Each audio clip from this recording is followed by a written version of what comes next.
네, 안녕하십니까. 좋은 아침입니다. 유영선 목사입니다. 오늘은 이제 여호수아서의 마지막 묵상이 되겠습니다. 이제 다음 주 월요일부터는 사사기 말씀을 또 함께 묵상을 해보도록 하겠습니다. 우리가 여호수아서를 시작하면서 모세의 죽음으로 우리가 묵상을 시작했던 걸 기억하시죠? 그러면서 제가 그때 이런 말씀을 드렸죠. 모든 죽음은 퇴장으로 끝나는 것 같이 보이지만 반드시 남아있는 사람들의 기억 속에 다시 등장함으로써 그가 이 땅에서 어떤 삶을 살았는지 그 사람들의 기억 속에 오랫동안 남게 된다라고 말씀을 드렸습니다. 그 어떤 사람의 일생은 마치 삼류 소설같이 금방 잊혀지는 인생이 있고, 또 어떤 사람의 일생은 좋은 양서처럼 오래도록 사람들에게 읽히고 또 기억되는 인생이 있다라는 뜻입니다.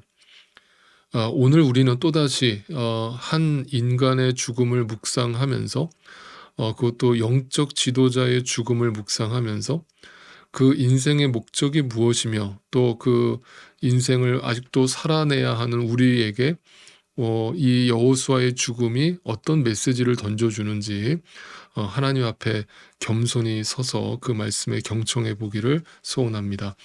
아침 묵상 시작해 보겠습니다.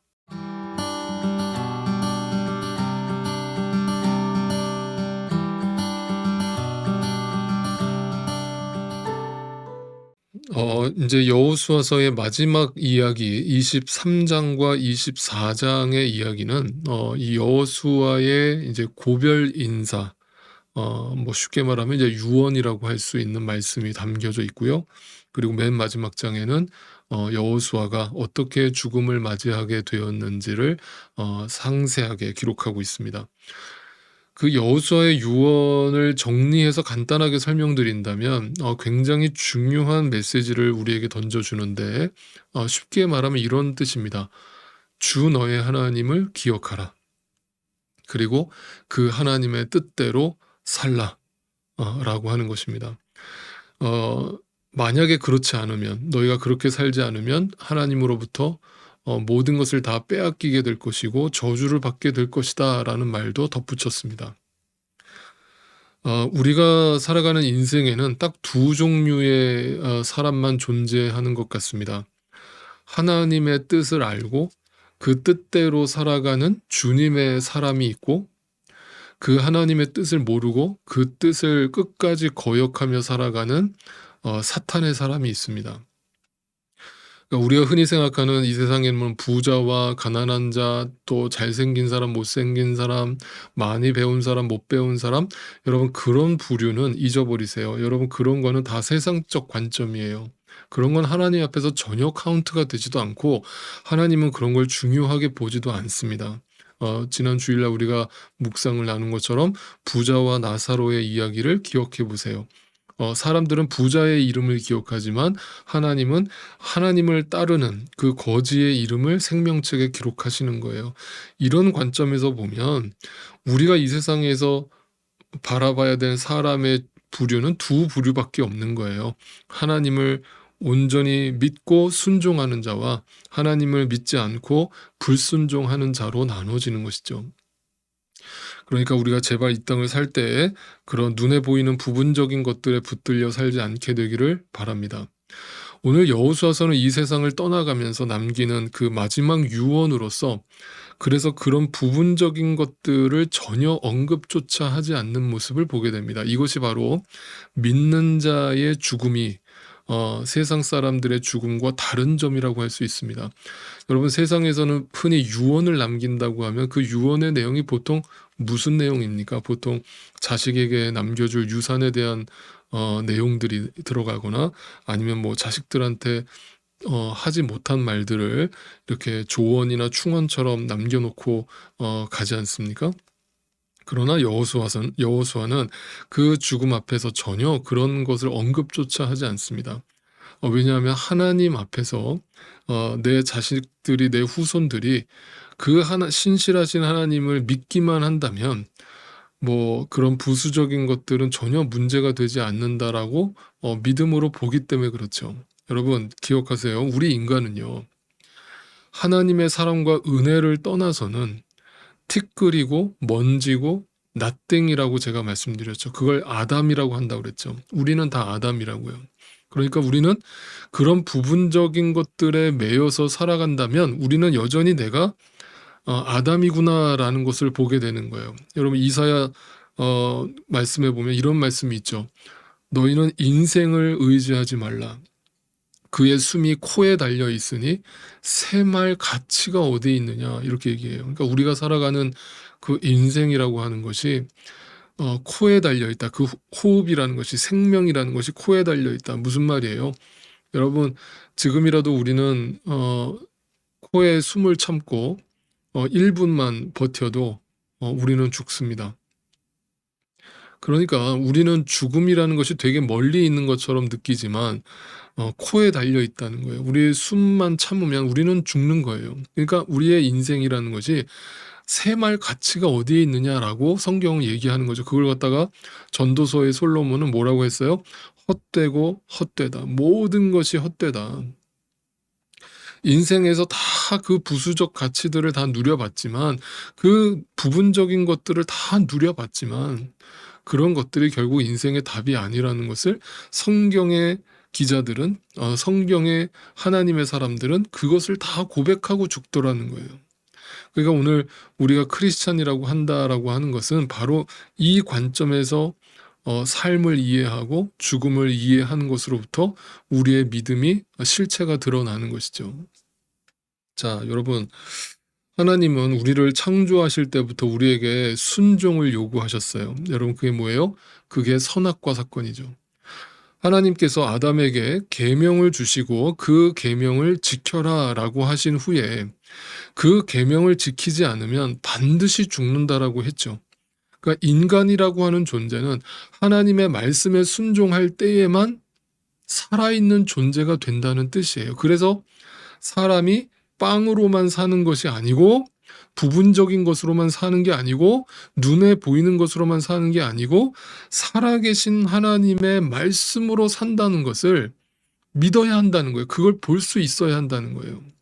그러니까 우리 인간이 진짜 복을 누리면서 살아갈 수 있는 유일한 길은 돈도 아니고 건강도 아니고 명예도 아니고 외모도 아니고 좋은 집, 좋은 차, 무슨 어떤 좋은 직장 그런 게 아니고 그런 것이 전부 필요 없다가 아니라 그런 것들은 전부 다 일시적인 행복으로 끝이 나는 것들이지만 근본적인 복이 무엇이냐라는 것을 생각할 때 인간이 하나님이 주시는 복을 누리면서 살아갈 수 있는 유일한 길은 오직 하나님의 말씀에 순종하며 그분께 자신의 전부를 의탁하는 방법밖에 없다. 그것이 복이다. 라고 성경은 일관되게 말한다는 사실입니다. 그래서 여러분 성경이 말하는 어떤 선 또는 악 이런 것은 어떤 세상 사람들도 다 이야기하는 어떤 윤리도덕적 기준에서 어떤 행위를 했느냐 안 했느냐의 판단으로 내리는 것이 아니죠. 성경이 말하는 선과 악의 기준은 하나밖에 없어요. 기억하세요. 하나님의 뜻에 따라서 오직 하나님의 목적대로 살면 그것을 성경은 선이라고 하는 것이고요. 여전히 하나님의 뜻을 모르고 하나님 뜻을 무시하고 내 뜻대로 내 주장과 내 고집과 내 방식대로 내가 하나님이 되어서 살아가는 것을 악이라고 하는 거예요. 예를 들면 하나님이 그 100세에 주신 그 이삭을 아브라함에게 바치라고 명령하셨을 때 아브라함이 아멘 하고 순종하는 것을 뭐라고 하는 거예요? 그게 선이라는 거예요. 그런데 절대 안 됩니다. 내가 100세 얻은 아들을 어떻게 하나님 데려가십니까? 라면서 그 아들을 데리고 만약에 아브라함이 멀리 도망쳤다. 네, 그것을 악이라고 하는 거예요. 그러니까 오늘날 우리가 하나님 앞에 악을 드러낸다라고 하는 것은 하나님의 말씀에 순종하지 않고 여전히 내 방식과 내 어떤 생각과 내 고집대로 살아가려고 하는 모든 행위가 하나님 앞에 악인 거예요. 악. 네. 네, 결국 여러분 하나님의 은혜 앞에 우리 모두를 항복하게 하고 우리를 굴복시킴으로써 우리를 하나님의 뜻에 순종하게 만드시겠다라는 것이 하나님의 약속이고 목적이며 그것이 하나님이 우리 안에서 이루어내시는 선이고 복인 것입니다. 자, 여러분 우리 잠시 요한 1서를 한번 가보겠습니다. 신약 성경 맨 뒷부분에 있죠. 요한 1서 2장을 한번 펴보세요. 자, 2장 4절부터 한번 보겠습니다.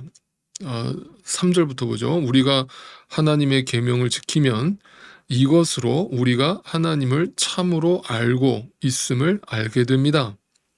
4절 하나님을 알고 있다고 하면서 하나님의 계명을 지키지 않는 사람은 거짓말쟁이요 그 사람 속에는 진리가 없습니다. 5절 그러나 누구든지 하나님의 말씀을 지키면 그 사람 속에서는 하나님께 대한 사랑이 참으로 완성됩니다. 이것으로 우리가 하나님 안에 있음을 압니다. 6절 하나님 안에 있다고 하는 사람은 자기도 그리스도께서 사신 것과 같이 마땅히 그렇게 살아가야 합니다. 자, 그러면서 2장 15절을 또 보세요. 유명한 구절이죠. 여러분은 세상이나 세상에 있는 것들을 사랑하지 마세요. 부분적인 것들을 사랑하지 마세요. 눈에 보이는 것들에 붙들리지 마세요. 누가 그런 것들을 사랑하면, 세상을 사랑하면 그 사람 속에는 하늘 아버지에 대한 사랑이 없어요. 없다고요. 세상에 16절 세상에 있는 모든 것, 그 육체의 욕망과 눈의 욕망과 세상 살림에 대한 자랑은 모두 하늘 아버지에게서 온 것이 아니라 세상에서 온 것이기 때문이에요. 그러니까 그런 것을 자기 자랑으로 삼고 살다가 자기가 죽을 때가 돼서 그 자랑을 자기 자식에게 유산으로 물려주는 사람은 뭐예요? 믿음이 없는 사람이에요. 네, 가짜라고요. 17절 이 세상도 사라지고 이 세상의 욕망도 사라지지만 하나님의 뜻을 행하는 사람은 영원히 남습니다. 누구처럼? 모세처럼, 여호수아처럼. 그런데 여러분 이 말씀들을 율법주의자들처럼 우리도 그런 말씀대로 살아보자, 살 수 있다 해보자, 이렇게 또 이해하시고 받아들이시면 안 됩니다. 우리에게는 그럴 힘도 동기도 그럴 지혜도 없습니다. 우리는 모두 선악과를 먹은 아담이라는 사실을 잊지 마세요. 우리는 다 하나님을 배신하고 예수님 앞에서 닭이 울기 전에 완전하게 예수를 부인한 베드로란 말이에요. 우리가 먼지고 티끌이라고요.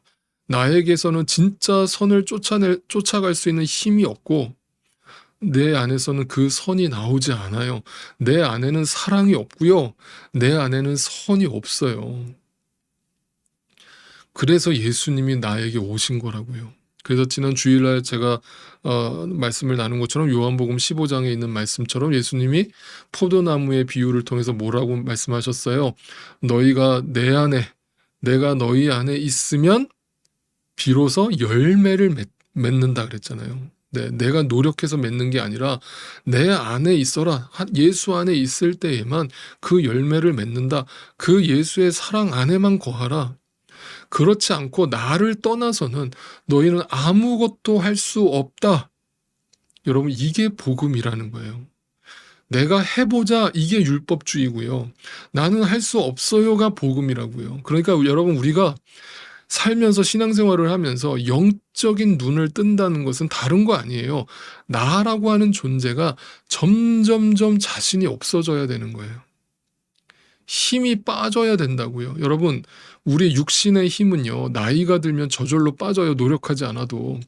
그런데 여러분 그거 아세요? 나이가 들어가면 들어갈수록 육신의 힘은 빠지지만 정신적 힘은 더 집요해지고요. 더 좁아지고요. 더 고집스러워져요. 왜냐하면 자꾸 내가 해보려고 하기 때문이에요. 하나님의 은혜 앞에 엎드려야 되는데 그 은혜는 까마득히 잊어버리고 그냥 대충대충 사는 거예요. 그리고 내 뜻대로 살아버리는 거예요. 그리고 순간순간 자기한테 절망하지만 그거를 그냥 무시하고 또 할 수 있다 하고서 그냥 감추면서 믿는 척하면서 사는 거예요. 여러분, 여러분에게 절망하세요. 나 자신에게 절망하세요. 어설프게 나를 위로하고 감싸지 마세요. 내 안에 죄가 어 가져다 주는 그 참담함과 그 자괴감에 깊이 빠져보세요. 여러분, 그래야 진짜 예수가 보이는 거예요. 내 입술에서 주님, 정말 저는 죄인 중에 괴수가 맞습니다 라는 고백이 저절로 날마다 터져 나와야 되는 거예요. 그렇게 고백하는 사람이 누구를 함부로 판단하고 누구를 함부로 정죄하겠어요. 네, 거기서 신앙의 겸손이 자발적으로 나오는 거예요. 여러분, 이처럼 우리는 복음으로 살다가 가야 되는 거예요. 그 복음이 우리의 삶 속에서 깊이 경험되면 될수록 우리는 하나님의 은혜가 아니면 언제든지 선악과를 따먹을 수밖에 없는 티끌과 먼지 같은 그런 존재라는 것을 깊이 인식하게 되는 것이고, 그때 우리가 그 생명나무 열매를 먹을 수 있는 유일한 길은 하나님의 은혜를 의지하지 않고서는 절대 불가능한 것이라는 것을 인식하게 되고 알게 되는 것이고, 거기에서 우리는 이 세상이 던져주는 돼지 주염 열매를 쫓아 살 때가 아니라 하나님 말씀에 순종하며 살 때라는 것을, 그것이 가장 행복한 존재라는 것을 깨닫게 되는 것이고, 그때 우리는 비로소 우리 주님이 지신 순종의 십자가의 그 의미를 알고 그 십자가를 나도 지고 주님을 쫓게 되는 것이에요. 그 순종의 십자가를 지는 것이 계명을 지키는 것이고, 그 계명을 지키는 삶을 거룩한 삶이라고 부르는 것이고, 그 거룩한 삶이 사랑하며 사는 삶을 말하는 것이고, 사랑하며 사는 삶은 곧 예수 안에서 하나됨을 지키는 삶을 말하는 것이고, 그 하나됨을 지키는 것이 바로 예배의 삶을 말하는 것이고, 그것이 곧 하나님께 영광을 돌리며 살아가는 삶이고, 하나님의 영광을 돌리며 살아가는 삶이 바로 그 하나님의 형상을 드러내며 사는 삶이 되는 것이에요. 이것을 여호수아는, 또 모세는, 이 땅의 성경에 기록되어 있던 모든 믿는 자들은 이것을 보고 죽은 거예요. 자, 여호수아 오늘 24장 14절로 한번 가보겠습니다. 자, 24장 14절 15절입니다. 여호수아 맨 마지막 장 14절 15절을 읽을게요. 이렇게 말씀하셨으니 당신들은 이제 주님을 경외하면서 그를 성실하고 진실하게 섬기십시오. 그리고 여러분은 여러분의 조상이 강 저쪽의 메소포타미아와 이집트에서 섬기던 신들을 버리고 오직 주님만 섬기십시오. 15절, 주님을 섬기고 싶지 않거든 조상들이 강 저쪽의 메소포타미아에서 섬기던 신들이든지 아니면 당신들이 살고 있는 땅 아모리 사람들의 신들이든지 당신들이 어떤 신들을 섬길 것인지를 오늘 선택하십시오. 나와 나의 집안은 주님을 섬길 것입니다. 유명한 구절이 이 마지막 장에서 나오는 것이죠. 이것이 여호수아서의 결론이자 성경 전체의 결론인 거예요. 네, 선택하십시오. 이게 뭐예요? 지금 당신 앞에 놓여 있는 그 선악과 나무와 생명나무가 있는데 주님 뜻대로 살 것인지 내 뜻대로 살 것인지를 선택하세요. 그러니까 이 말은 양다리는 없다는 거예요. 네, 그러니까 적당히 믿지 말라는 거예요. 두 주인을 모시고 살지 말라는 거예요. 세상에 한쪽 발을 걸치고 한쪽은 교회에 걸치고 살지 말라는 거예요. 네. 이 세상 풍조를 따라 살지 말고 하나님의 말씀을 쫓아 살라는 거예요. 여러분, 오늘 여호수아의 죽음과 그가 남긴 유언에서 우리는 다시 한번 답을 찾을 수 있게 되기를 바랍니다. 바른 길을 선택하실 수 있게 되기를 바랍니다. 예수 그리스도 때문에 행복해 하시고 기뻐하실 수 있게 되기를 바랍니다.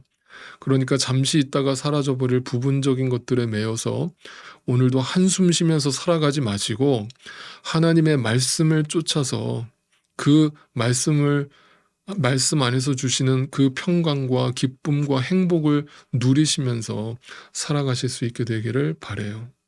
그렇게 여호수아처럼 모세처럼 생명의 길을 걷는 자들의 발자국은 그 영원한 시간판 위에서 결코 사라지지 않는 흔적으로 후손들에게 계속해서 새겨지고 남게 될 것입니다.